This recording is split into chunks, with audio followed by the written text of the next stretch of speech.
السلام علیکم۔ ترجمان پاک فوج کی مسلسل دوسرے روز بھارت پر سرجیکل اسٹرائیک۔ سیمی فائنل میں انگلینڈ کی فتح پر دلچسپ پیغام جاری کر کے ہندوستانیوں کے تن بدن میں آگ لگا دی۔ تفصیلات کے مطابق ورلڈ کپ کے دوسرے سیمی فائنل میں آسٹریلیا کے خلاف انگلینڈ کی فتح پر پاک فوج کے ترجمان میجر جنرل آصف غفور کی جانب سے خصوصی پیغام جاری کیا گیا ہے۔ جاری پیغام میں میجر جنرل آصف غفور نے انگلینڈ کو فائنل تک رسائی حاصل کرنے پر مبارکباد دی ہے۔ اس دوران ترجمان پاک فوج نے کہا کہ انگلینڈ اور نیوزی لینڈ کو کامیابی سے لائن کراس کرنے پر مبارکباد دیتے ہیں۔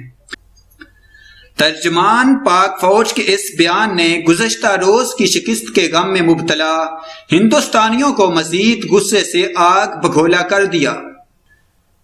واضح رہے انگلینڈ میں کھیلے جانے والا کرکٹ کا 12واں ورلڈ کپ تیزی سے اپنے اختتام کی جانب گامزن ہے۔ ٹورنامنٹ میں اب صرف ایک میچ یعنی فائنل کا مارکہ باقی رہ گیا ہے۔ ٹورنامنٹ سے قبل فیورٹ قرار دی جانے والی انگلینڈ کی ٹیم فائنل میں پہنچنے میں کامیاب ہو گئی ہے۔ انگلینڈ 27 سال کے طویل عرصے کے بعد ورلڈ کپ کے فائنل میں پہنچی ہے، جبکہ فائنل میں پہنچنے والی دوسری ٹیم نیوزی لینڈ کی ہے۔ نیوزی لینڈ مسلسل دوسری مرتبہ ورلڈ کپ کے فائنل میں پہنچی ہے۔ نیوزی لینڈ 2015 عیسوی کے ورلڈ کپ کے فائنل میں بھی پہنچی تھی، تاہم فائنل میں اسے آسٹریلیا کے ہاتھوں شکست ہوئی تھی۔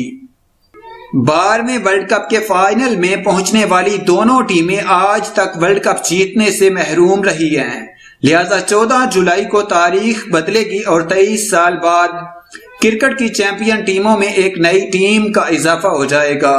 تاہم 14 جولائی کے فائنل سے قبل ایک دلچسپ بات بھی سامنے آئی ہے۔ کئی شائقین کرکٹ ورلڈ کپ 2019 عیسوی کا حقیقی چیمپئن پاکستان کو قرار دے رہے ہیں۔ بتایا جا رہا ہے کہ حیران کن طور پر پاکستان نے لیگ میچز میں فائنلسٹ ٹیموں یعنی انگلینڈ اور نیوزی لینڈ کو شکست سے دوچار کیا، اس لیے شائقین کرکٹ پاکستان کو ہی ورلڈ کپ کا حقیقی فاتح قرار دے رہے ہیں۔ تاہم پاکستان فائنل میں پہنچنے والی دونوں ٹیموں کو شکست دے کر بھی صرف رن ریٹ کی بنیاد پر سیمی فائنل میں نہ پہنچ پایا۔